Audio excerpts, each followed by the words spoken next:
Today's topic is maintenance requirements. This topic is a little long, so you'll have to bear with me. And additionally, every company is going to have their own maintenance program, and it's always going to, or more than likely, going to look a little different. But what we're going to talk about today is just what's required to be part of that maintenance program. You can make it however you want. It's just certain requirements do have to be met for your maintenance program to be valid. So every carrier is required to have what they call a systematic maintenance program. Each carrier, again, is allowed to establish their own program based on, say, recommendations, past experience, and other factors. But once you have a program established, you need to make sure that you follow it.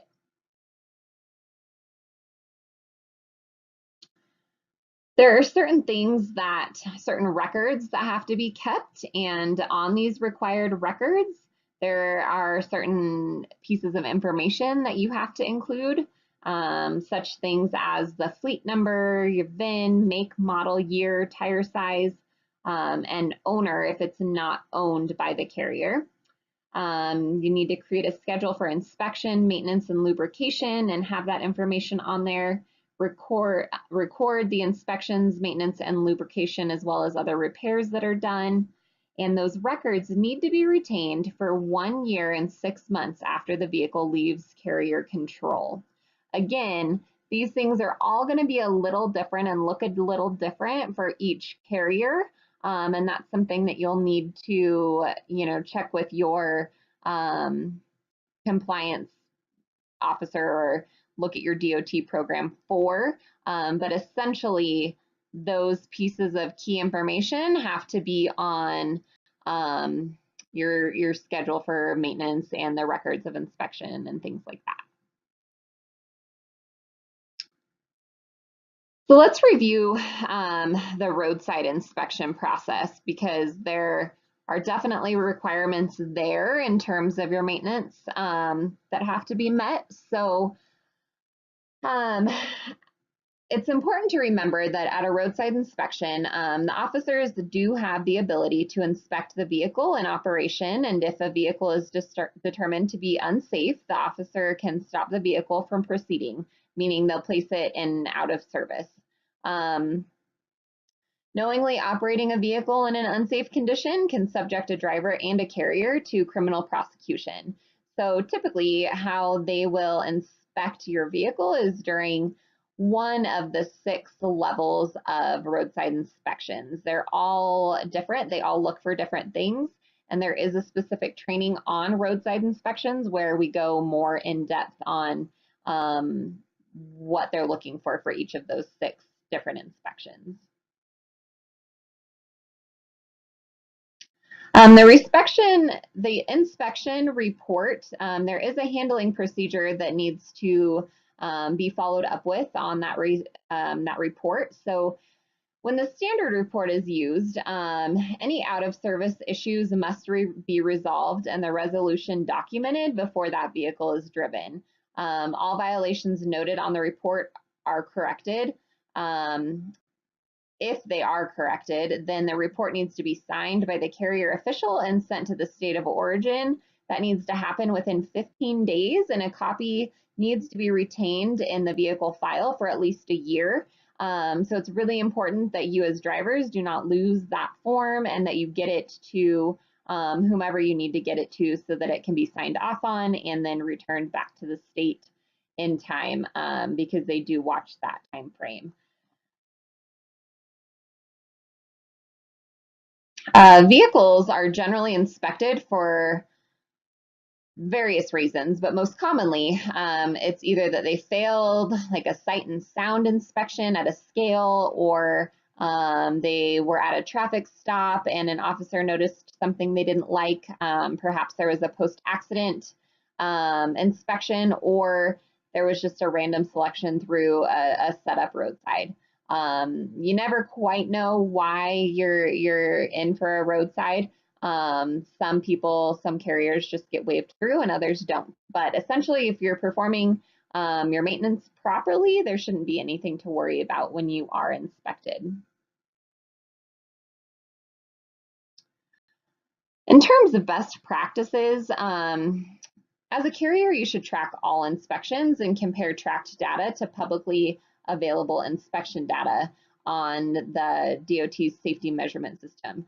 There's a site called Data Queues, and if there's any discrepancies that you notice from inspections, we can actually go on there and refute those.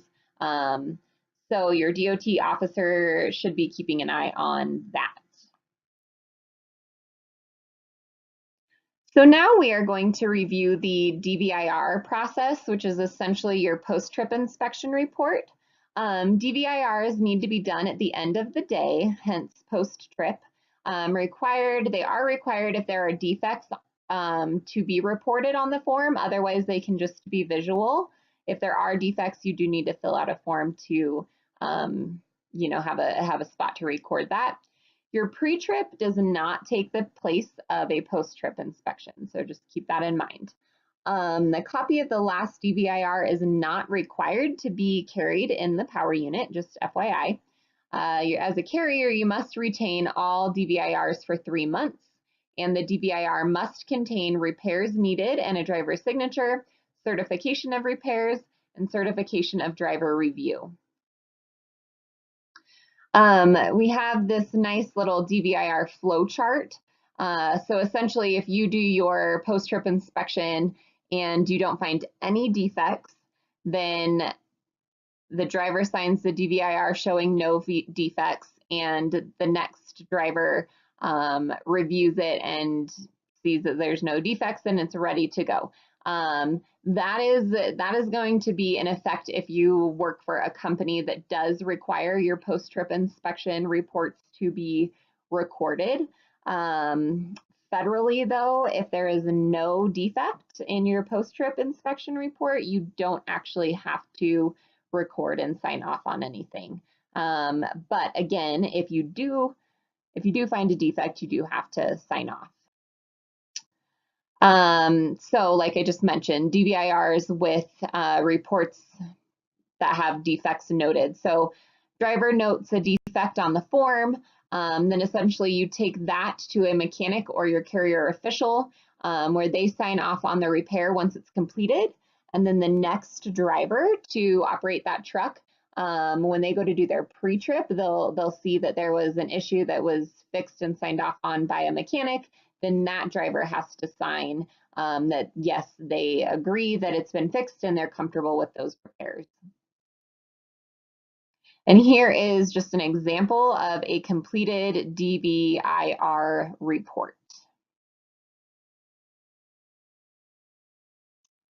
So now let's talk about driver inspection requirements. There's some different categories there that are required by regulation. However, a lot of times carriers, they might have their own more stringent driver inspection requirements. So as a driver, you're expected to do a visual pre-trip. You are expected to do an inspection while you are en route. And then again, your post-trip, like we just talked about. So with that pre-trip inspection, a driver cannot operate the vehicle until the driver is satisfied with the condition of that vehicle. The regulations list the minimum that must be checked, but many carriers require more. There is no required form. However, a lot of times a carrier will have developed a mandatory form or require flagging on the driver's log to show that, yes, indeed, that pre-trip was done. For your inspections while you're out on the road or en route, these are essentially going to consist of a walk-around inspection. So you're going to check the tires, your lights, hubs, cargo securement, coupling devices, and general condition. This is only required if a vehicle is hauling unsealed cargo or hazardous material. It does need to be done every time the vehicle is parked, anytime the driver changes duty status, so say they switch out with another driver, within the first 50 miles of starting driving, and then every 3 hours or 150 miles thereafter, whichever happens first. There is no required form for these en-route inspections, but they should be flagged on your log to again show that they were done. And then, like we talked a little bit about, the DVIRs, those post-trip inspection reports, those need to be done. When drivers are done operating a vehicle for the day, they are required to report any defects or deficiencies that were found. To report with any accuracy, the driver will need to do an inspection. This is what generates that DVIR discussed earlier. Drivers must be trained, equipped, and held accountable for their daily inspections. Otherwise, roadside inspection performance will suffer. And this essentially, the roadside inspections will then either knock down your score as a carrier, affect your license, or affect the company DOT number.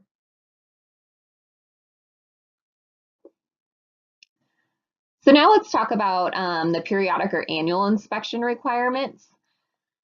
So it's very important. Every vehicle does have to be inspected. Every vehicle and trailer has to be inspected at least every 12 months, so once a year. There are requirements about that inspection and kind of how that's supposed to look. So the proof of inspection must be on or in the vehicle and on file at the carrier or where the vehicle is maintained. You must use a qualified inspector, and we'll go into that in a little bit more detail here soon. The carrier must retain the periodic inspection report for 14 months after it expires, and you can use the state equivalent provided that the federal motor carrier recognizes the state inspection program. For example, that would be like the CVSA program. But I always recommend, even despite that, do your annual inspection separately. Don't go based off a state program. So as far as that annual inspection, the inspector has to be familiar with Appendix G, which essentially defines exactly what will cause a vehicle to not pass an annual inspection. It uses the regulations in Part 393 as a standard, and Appendix G breaks the inspection requirements down by vehicle component into 13 inspection areas. And in an audit, for example, if you have an in-house inspector, an auditor will likely ask them to explain what Appendix G is. So it's very important to know, what it is, and that essentially it just states and defines what's required of that vehicle to pass the annual inspection. The vehicle must constantly be maintained in the status that complies with Appendix G. It needs to be maintained in that status all year long, not just for their annual inspection. So the 13 inspection areas that Appendix G addresses are brakes, coupling systems, exhaust system, fuel systems, lighting devices, safe loading, steering mechanisms, suspension, frames, tires, wheels and rims, windshield, and windshield wipers.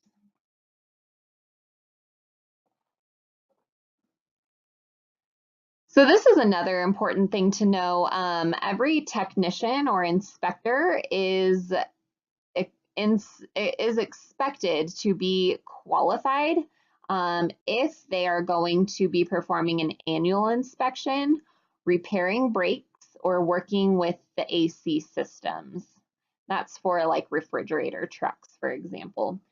Other than that, there are no specific certifications or qualifications, but if they are performing the annual or brake inspections, then they are expected to maintain some qualifications there that we'll talk about. So as far as an inspector performing an annual inspection, they are required to understand the inspection criteria. They need to be knowledgeable of and mastered the methods and procedures used to perform the inspection. They need to be capable of performing an inspection by reason of experience, training, or both. You need to meet specific requirements for training and experience, and the carrier must maintain a qualification file containing proof of the technician's qualifications. So essentially, there is a form that you are to fill out if you want to be an annual inspector, where we just ensure that yes, indeed, you do meet the requirements and you can annually inspect the vehicles. Similar to that annual inspector qualification, there's a form for brake inspectors that you have to fill out and has to be kept on file to show that yes, indeed, you do qualify to inspect brakes. You know, any inspecting or maintaining of brakes on a commercial vehicle, it's a big deal. And so as an inspector, you have to understand the brake service or inspection task. You need to be knowledgeable and master the methods, procedures, tools, and equipment used when performing a brake service. And you need to be capable of performing the assigned brake service or inspection by reason of experience, training, or both. And again, that has to be documented on a form and kept in the driver qualification file.